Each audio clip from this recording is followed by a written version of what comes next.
أغنية الحب كله لأم كلثوم اللي أذيعت عام 1971 ومن كلمات أحمد شفيق كامل وتلحين الموسيقار بليغ حمدي. لكن الأغنية دي للأسف اللحن مسروق. كان لمين أساسا؟ ورد فعل أم كلثوم لما عرفت كده. والأول بدعوكم للاشتراك في القناة وتفعيل زر الجرس عشان يوصلكم كل جديد، ونكمل حبايب.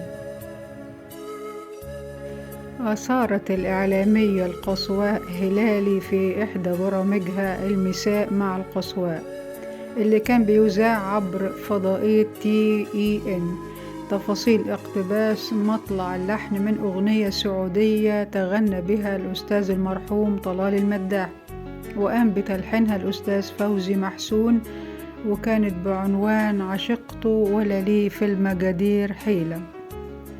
ويعرف إن في إحدى زيارات بليغ حمدي للسعودية إنه أعجب بالأغنية أيام إعجابه، وعندما عاد أدراجه إلى القاهرة كانت السيدة أم كلثوم تنتظر منه بفارغ الصبر لحن لأغنية الحب كله، فاقتبس مطلعها من الأغنية المذكورة أعلاه، واللي كان هيمان بيها من ساعة ما رجع من رحلته بالسعودية. وغنت أم كلثوم الأغنية ونالت نجاح باهر، لكن تلقت مباشرة بعد العروض العديد من الرسائل المدهشة والمفاجئة عن تشابه مطلع الحب كله ومطلع عشقت ولا لي في المجادير حيلة.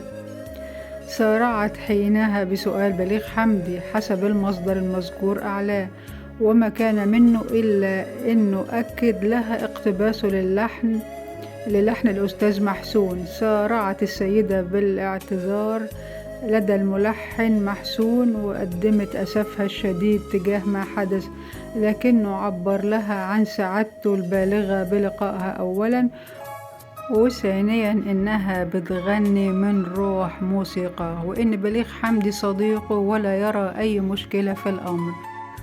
والحب كله لحن خالد بمزيج من لحن بليغي ومحسوني، ونال إعجاب الجميع في كل أنحاء الدنيا.